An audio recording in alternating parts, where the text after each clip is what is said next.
Good evening all. I hope कि आप सब खैरियत से होंगे। आज का जो हमारा टॉपिक है वो है लिपि। लिपि जो मेरे नॉन हिंदी स्टूडेंट हैं उन्हें मैं बता दूं, लिपि का मतलब होता है राइटिंग स्क्रिप्ट, यानी कि कुछ साउंड को हम सिंबल दे देते हैं। जैसे अल्फ़ाबेट में आप देखें का की साउंड का सिंबल के है, तो हम जब भी के लिखेंगे तो ये समझ जाएगा सामने वाला कि हम का की साउंड निकाल लेते हैं। लिखावट या लिपि से मुझे गुलजार साहब का एक शेर याद आ रहा है कि माँ के लिए क्या लिखूँ मैं तो खुद माँ की लिखावट हूँ। यानी कि इससे हम अंदाज़ा लगा सकते हैं कि लिखावट और जज्बात का कितना गहरा रिश्ता रहा है। मानवीय सभ्यता या सोशल लाइफ को डेवलप करने में राइटिंग ने कितना रोल अदा किया है और किस तरह इंसान अपने जज्बात को लिखने के ज़रिए दूसरों से शेयर करता है। हम लोग लिखावट देवनागरी लिपि पे ना जाके अभी सिर्फ ये देखेंगे कि लिखावट शुरू कैसे हुई। ये लेक्चर आमतौर पर नहीं मिलता है मुझे। अपने रिसर्च के दौरान एक किताब मिली थी, उसके अंदर से थोड़ा थोड़ा पढ़ के मैंने देखा, और वो ऑक्सफोर्ड की किताब थी। तो वो रिसर्च मतलब हिंदी में इस चीज़ को मैंने नहीं देखा है कहीं। तो ये शेयर करने के लिए आप लोगों से बहुत ज़्यादा एक्साइटेड हूँ, तो इसलिए हम शुरू करते हैं। सबसे पहले हमें जो लिटरेचर की फॉर्म मिलती है वो मिलती है ओरल नैरेटिव। ओरल नैरेटिव मौखिक कथा है। जब आदमी से लिखना नहीं आता था तो लोग इकट्ठे होते थे, एक दूसरे को कहानियाँ सुनाते थे। वो कहानियाँ मौखिक होती थी, मतलब कि मुंह से बोल के सुनाई जाने वाली कहानियाँ। लिखने पढ़ने का कोई कॉन्सेप्ट नहीं था, लिपि का डेवलपमेंट हुआ नहीं था, राइटिंग डेवलप नहीं हुई थी। तो ये कथाएं जो थी ये जनरेशन टू जनरेशन ट्रैवल करती थी। मैंने आपको सुनाई, आप अपने आने वाली जनरेशन को सुनाओगे, और इसी तरीके से ये कथाएं ट्रांसफ़र होती जाएंगी। अब सवाल ये उठता है कि इसका चलन बंद क्यों हो गया, या इसमें क्या कमी थी जो लिखने की ज़रूरत पड़ गई मनुष्य को। तो सबसे पहले तो मनुष्य की एक बहुत आम प्रवृत्ति है कि वो चीज़ों को बढ़ा चढ़ा के बताता है। जैसे कि अगर मैं आपको कोई बात बताऊंगा तो आप किसी दूसरे को बताएंगे तो उसकी वो ओरिजिनलिटी नहीं रहेगी, कुछ आप भूल जाएंगे, कुछ आप अपनी तरफ से ऐड कर देंगे। तो मेरे बताए हुए वर्ड एग्जैक्टली आगे ट्रैवल नहीं कर रहा है, वो अपनी ओरिजिनलिटी खो रहा है। जो मैंने कहा था एग्जैक्टली वो तीसरे आदमी तक नहीं पहुंच रहा है। तो इसी तरीके से जब ये कई जनरेशन तक ट्रैवल होती थी तो इसमें ड्रास्टिक चेंजेस आ जाते थे, यानी कि कहानी पूरी की पूरी बदल जाती थी। तब लोगों ने सोचा क्यों ना कुछ ऐसा कॉन्सेप्ट बनाया जाए जिससे कि हम जो चीज़ कहें वो नोट करके रख लें, वो कहीं पे अंकित करके रख लें, वो कहीं पे सहेज के रख लें। और इसी कॉन्सेप्ट को मूर्त रूप देने के लिए या कॉन्क्रीट शेप देने के लिए मनुष्य ने लिखने की शुरुआत की। लेकिन राइटिंग डायरेक्ट नहीं आई।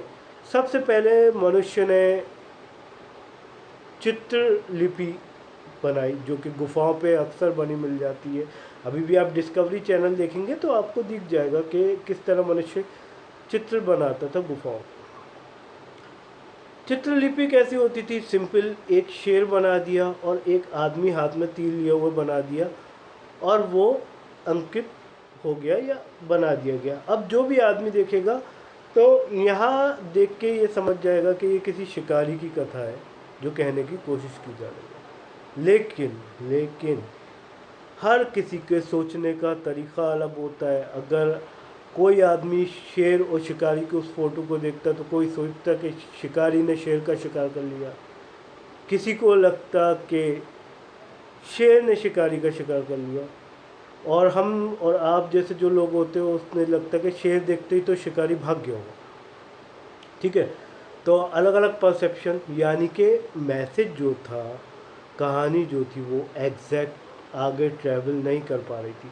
उसमें कई तरह के डायमेंशंस खुले रहते थे, कई तरह के मिसकॉन्सेप्शंस थे, जो कि मतलब इस तरह की बाउंडेशंस थी जो कि उस हमारी कही हुई बात को सामने वाला देख के पूरी तरह नहीं समझ पा रहा था। तब लोगों ने अल्फ़ाबेट ये समझा कि लैंग्वेज जो होती है वो साउंड्स की बनी हुई होती है, और हर साउंड को अगर हम एक सिंबल दे दें तो बहुत अच्छा रहेगा, हम उन साउंड को एग्जैक्टली आगे भेज सकते हैं और पढ़ने वाला उस साउंड का सिंबल देख के समझ जाएगा कि ये कौन सी साउंड सुनाई जा रही है। तब जाके लोगों ने मैन्युस्क्रिप्ट का आविष्कार किया।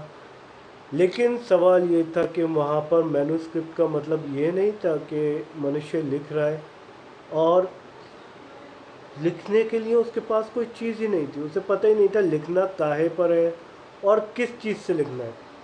तो इसके लिए सबसे पहले जानवरों की खाल, पेड़ों की छाल या फिर पत्तों को, सूखे हुए पत्तों को, या उसके अलावा आप ये देखिए पीतल तांबे की प्लेट्स को, मेटल उस टाइम पे पाया जाता था, उनके ऊपर गोद के लिखना शुरू किया। और स्याही के लिए हम लोग एक बहुत क्या कहते हैं कॉमन चीज़ है, नील। नील होता है, इंडिगो कहलाता है इंग्लिश में, वही नील जो बचपन में हमारी स्कूल की शर्टों में लगता था और घर वाले उसे वाइट करने की जगह ब्लू कर देते थे। ठीक है, वो ज़्यादा वाइट होने के बजाय ब्लू कलर की शर्ट हो जाती थी। तो उस नील को स्याही बनाकर लिखा जाता था, और जो मोर के पंख होते हैं या किसी चिड़िया के पंख, वो उनमें डुबो के उससे पेन का काम लिया जाता था। तो इस तरीके से छालों वगैरह पे लिखा गया। लेकिन फिर प्रॉब्लम ये आई कि ये जो मटेरियल जिन पे लिखा जा रहा था, जो बेस थे, जैसे पेड़ की छाल हो गई या जानवरों की खाल हो गई, ये समय के साथ साथ ख़राब हो जाते थे। यानी कि बदलते मौसम के साथ पेड़ की छाल गल जाएगी, जानवरों की खाल जो है वो सड़ जाएगी, या पीतल वगैरह के मेटल जो हैं उन पे एक जंग की या फिर हरे कलर की काई जो कहलाती है उसकी लेयर बन जाएगी। तो इस चीज़ को ख़त्म करने के लिए मनुष्य को एक ऐसी चीज़ की ज़रूरत थी जिस पर वो लिखे और ज़्यादा दिन तक सहेज रहे। तब चाइना में एक प्लांट पाया जाता था जिसकी छाल को चाइनीज़ लोगों ने उतारा।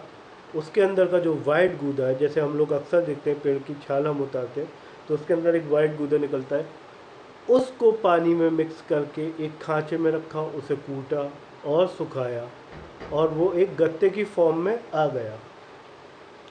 ये गत्ता जो था लिखने के लिए यूज़ किया जाने लगा और इस पर नील की स्याही से ही लिखा जाता था। उस पेड़ का नाम था पपायरस, और इसी वजह से पपायरस से पेपर को अपना नाम मिला, क्योंकि वो पपायरस से बना था तो इसलिए उसको पेपर कहा गया।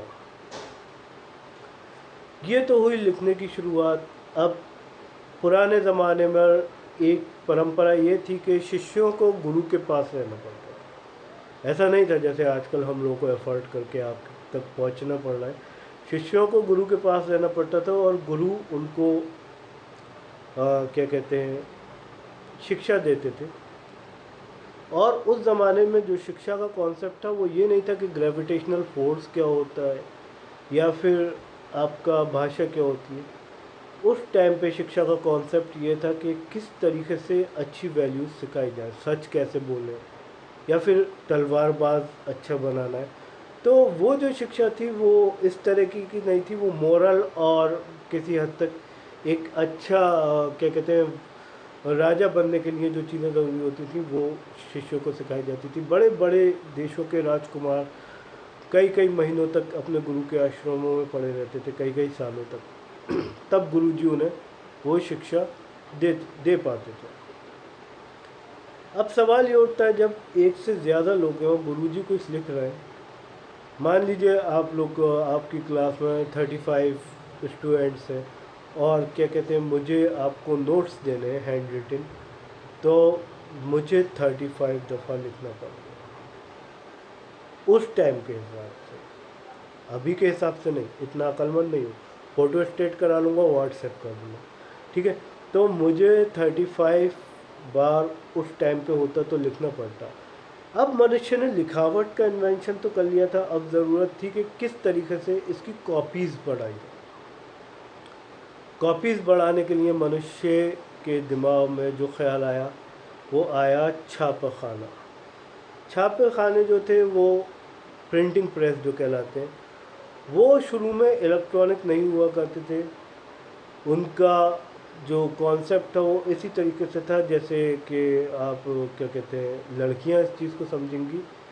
टैटू वाली मेहंदी लगती है तो एक लकड़ी का ब्लॉक होता है और उसके ऊपर डिज़ाइन गोद दिया जाता है, उसे मेहंदी में डुबाया जाता है और हाथ पे लगा दिया जाता है। जी, ये खुराफात उसी टाइम की देन है।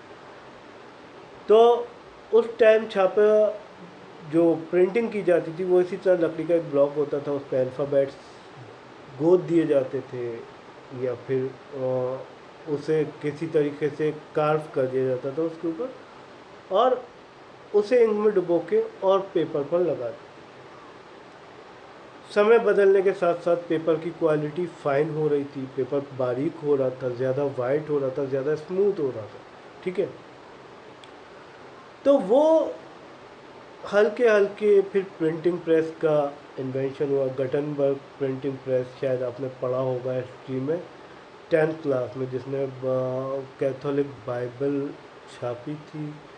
कैथोलिक बाइबल छापी थी, पहला एडिशन उन्होंने वही छापा था। ठीक है, तो वो पहला प्रिंटिंग प्रेस था। उसके बाद हल्के हल्के टेक्नोलॉजी आई, प्रिंटिंग प्रेस हो गए आपके इलेक्ट्रॉनिक, और आपकी जो कॉपीज़ थी, आप एक कॉपी नहीं, आप एक ही चीज़ की मल्टी कॉपीज़ कर सकते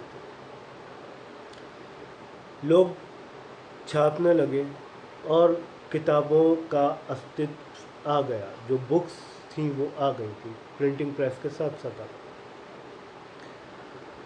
अब यहाँ पर हमारी जो मल्टी कॉपीज़ की प्रॉब्लम थी वो पूरी हो गई थी। इसके बाद लिपि या भाषा या साहित्य को एक और फेज से गुजरना था। वो ये था कि उस ज़माने में भी ये नहीं था कि हम कोई किताब, अगर मान लीजिए हमें कैम्ब्रिज की या ऑक्सफोर्ड की पब्लिश हुई कोई किताब मंगानी है तो वो हमें किसी को भेजना पड़ेगा, वो महीनों में आएगा किताब लेके। उस किताब की कीमत अगर हम उसके ट्रैवलिंग का एक्सपेंसेस जोड़ दें तो बहुत ज़्यादा बढ़ जाएगी, और अगर हम टाइम लगाएं तो टाइम बहुत वेस्ट होगा। तो अब ज़रूरत थी किसी ऐसे क्या कहते हैं, मीडियम की जिस पे के सारी किताबें अवेलेबल हो। तब इस प्रॉब्लम का सॉल्यूशन दिया हमें इंटरनेट ने। देखिए, एक चीज़ समझिए, अगर हम कोई साहित्य रचते हैं या कोई किताब लिखते हैं तो ऐसा नहीं है कि हमको ऊपर से बैठे आइडिया आता है, मतलब मेंटोस खाया और दिमाग की बत्ती जली, नहीं, ऐसा कुछ नहीं है। उसके लिए हमें कई किताबें पढ़नी पड़ती हैं। यानी कि हम देखते हैं कि अगर हम लोग शायरी लिखते हैं या हम लोग कोई स्टोरी लिखते हैं तो वो स्टोरी के कैरेक्टर हमें कहीं ना कहीं मिले होंगे या उस टाइप की स्टोरी हमने कहीं ना कहीं पढ़ी होगी, हम कहीं ना कहीं से इंस्पायर होते हैं। ऐसा बिल्कुल नहीं है कि हम लोग बिल्कुल ओरिजिनल कुछ निकाल के लाते हो जो दुनिया ने ना देखा हो ना सुना हो, एकदम पीके की तरह। नहीं, हम लोग कहीं ना कहीं से इंस्पायर होते हैं, अपने समाज से, अपनी किताबों से, अपनी कहानियों से, और तब हम उसको एक नए क्लेवर में, एक नए पॉइंट ऑफ व्यू से पेश करने की कोशिश करते हैं। और लिटरेचर का क्या होता है? लिटरेचर का मैं बहुत सिंपल बताऊँ, आप कोई सॉन्ग सुनते हो, आप कोई पोएम सुनते हो, वो सॉन्ग और पोएम जब तक आपको नहीं पसंद आएगी, जब तक वो आपके इमोशन से कनेक्ट नहीं करेगी। यानी कि आप लोग स्टूडेंट हैं और अगर मैं आप लोगों को कोई बहुत मतलब इनकलाबी इनकलाबी बहुत ज़्यादा कोई लेक्चर दूँ या कोई ऐसी चीज़ बताऊँ जिस इमोशन को आपने फील ना किया हो। यानी कि एक चीज़ ले लीजिए कि आज हम लोग देशभक्ति को लेके बहुत ज़्यादा समझते हैं चीज़ों को। अगर ऐसे टाइम पे हमसे देशभक्ति की बात की जाए जब कोई महामारी ना फैल रही हो, बिल्कुल कैजुअल हो हम लोग, तो हम लोगों को वो चीज़ अपील नहीं करती है। ठीक है, या फिर हमसे कोई ठंडे मुल्क की बात की जाए, कोई ठंडे मुल्क की कहानी सुनाई जाए हमको जहाँ बर्फ़ गिरती रहती है, तो हम लोग उससे कनेक्ट नहीं होंगे। हम लोग किन चीज़ों से कनेक्ट होंगे? हम लोग उन चीज़ों से कनेक्ट होंगे जो हमारे साथ हम जिन्हें हम एक्सपीरियंस कर चुके हैं, जो हमारे साथ गुजर चुकी है। मान लीजिए कि एक बहुत कॉमन चीज़ है जिसको लोग कहते नहीं है, लेकिन ये सभी के साथ होता है। किसी के प्रति अट्रैक्शन होना, या कभी आपका दिल दुखना, दिल टूटना, धोखा खाना, ये सब एक कॉमन क्राइटेरिया है। It's a part of life. ये सब एक्सपीरियंस करते हैं अपनी लाइफ टाइम में। हाँ, ये अलग बात है कि ऐसा लगता है जब हम लोग किसी रिलेशनशिप में होते हैं या कहीं होते हैं, तो हमको ये लगता है कि इससे पहले किसी ने ये चीज़ फील ही नहीं की होगी जो हमने की। लोग फील करते आ रहे हैं और करते रहेंगे, ये इमोशन सबके साथ जुड़ा हुआ है। तो हम जब ये चीज़ें पढ़ते हैं तो हमें उससे कनेक्टिविटी फील होती है। हमको लगता है कि कहीं ना कहीं लाइफ में हम इस फीलिंग को मतलब कि एक्सपीरियंस कर चुके हैं, या कहीं ना कहीं ये तो मेरी बात कह रहा है, ये मेरी कहानी कह रहा है, ये चीज़ मुझ पे गुजर चुकी है। तो इस तरह का अच्छा, और फीलिंग्स को अच्छी तरह एक्सप्रेस करने के लिए क्या चाहिए? वर्ड्स चाहिए और आइडियाज़ चाहिए। जब तक आप और राइटर्स को पढ़ेंगे नहीं, जब तक आप और राइटर्स का वे ऑफ एक्सप्रेशन नहीं देखेंगे, तब तक आप अच्छे राइटर नहीं बन सकते। आप बड़े बड़े राइटर्स को, लेजेंड राइटर्स को पढ़ेंगे तो आपको नए नए वर्ड्स की नॉलेज होगी, तब आपको पता चलेगा कि इस तरह की फीलिंग को हम किस किस तरीके से एक्सप्रेस कर सकते हैं, कौन कौन सा ऐसा तरीका हो सकता है। राइटर्स को पढ़ने के लिए बहुत ज़रूरी था कि विलियम शेक्सपियर और प्रेमचंद, ठीक है, या फिर आपके बड़े बड़े जितने भी वेस्टर्न पोइट्स हमारे गुजरे हैं, वो सब वेस्टर्न फिलोसफर गुजरे हैं, वो सब एक प्लेटफॉर्म पे आ जाए। एक हिंदी भाषी आदमी विलियम शेक्सपियर को पढ़ पाए, उसे ज़्यादा पैसा और टाइम खर्च करने की ज़रूरत न पड़े। एक अंग्रेज़ ये पढ़ पाए कि प्रेमचंद क्या कहना चाहते थे। एक राइटर की वैल्यू, एक लेक्चर की वैल्यू तभी होती है जब ज़्यादा से ज़्यादा लोग उसे सुने, आप अपनी बात कन्वे कर पाए, वो आपकी बात की कीमत, आपकी बात का मर्म समझें, इमोशन समझें, तभी उस लेक्चर की वैल्यू होती है। तो इन सब राइटर्स को एक प्लेटफॉर्म पर लाने का काम किया इंटरनेट ने। इंटरनेट एक ऐसा ज़रिया बना जहाँ पर एक क्लिक पे आप जो है क्या कहते हैं, विलियम शेक्सपियर को पढ़ सकते हैं, और एक क्लिक पे जयशंकर प्रसाद को पढ़ सकते हैं। अनुवाद होने लगे इंटरनेट आने के बाद।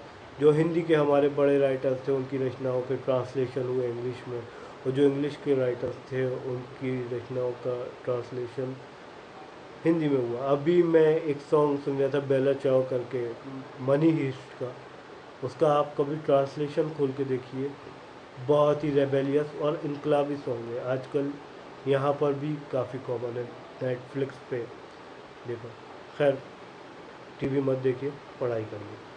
तो बात यह है कि इंटरनेट ने ये सब कॉन्सेप्ट को एक्सपोजर दिया। हम जैसे, आप जैसे लोग बड़े बड़े शायरों को पढ़ने लगे जो इंग्लिश राइटर्स थे, ठीक है, अपने अपने इंटरेस्ट के, कोई पढ़ता है और कोई जासूसी नावल पढ़ रहा है, ठीक है, या कोई, तो वहाँ के जो कॉन्सेप्ट है वो हमारे पास आए, तो हमारा लिटरेचर रिच हुआ। हमारे कॉन्सेप्ट उनके पास आए तो उनके पास सोचने का एक नया डायमेंशन मिला, उनका लिटरेचर रिच हुआ। तो इस तरीके से ये एक अभिव्यक्ति की या लिपि की या साहित्य की यात्रा थी जो मैंने आपके साथ शेयर की। एक शॉर्ट नोट ले लेते हैं। सबसे पहले मौखिक कथा, उसके बाद आपका हीरोग्राफी जो कि चित्रलिपि कहलाती है, उसके बाद मैन्युस्क्रिप्ट जो कि लिपि कहलाती है, उसके बाद पब्लिकेशन जो कि छापे खाने कहलाते हैं, उसके बाद इंटरनेट जो कि अंतर्जाल कहलाता है, बहरहाल कोई कहता नहीं है उसे। तो ये एक यात्रा थी जो कि हमारी लिपि ने तय की, और इसको तय करने के बाद अब कल हम लोग देवनागरी लिपि के ऊपर बात करने वाले हैं कि देवनागरी लिपि का नामकरण कैसे हुआ और क्या क्या खासियतें उसे ख़ास बनाती हैं। बहुत लंबा टॉपिक नहीं होगा, बहुत सिंपल है। क्योंकि शुरू से हम पढ़ते चले आए। अच्छा, और एक चीज़ के जो मैं कहना चाह रहा था कि अगर आपको वीडियोस समझ आते हैं तो आप लोग कमेंट करने की ज़हमत तो करते नहीं हैं, तो कम से कम लाइक और सब्सक्राइब कर दें, जो मुझे पता लगे कि इतनी देर जो मैं ये फ़लसफ़ा सुना रहा हूँ कहीं ना कहीं किसी के दिमाग में जाके थोड़ा टच कर रहा है, थोड़ा कोई कनेक्ट हो रहा है, तो मैं आगे और ज़्यादा एफर्ट कर सकूँ। Please like and subscribe. और इसके अलावा नेटफ्लिक्स वगैरह की जो बात हुई थी उसे भूल जाइए, वरना डायरेक्टर साहब सोचेंगे कि ये तो कुछ और ही ज्ञान चल रहा है। तो पढ़ाई कीजिए, क्योंकि पता नहीं है कब नोटिफिकेशन आ जाए और कब एग्ज़ाम की डेट आ जाए, एकदम प्रलय की तरह। तो पढ़ाई कीजिए, बेस्ट ऑफ लक। सो कल हम लोग देवनागरी लिपि पर बात करेंगे। तब तक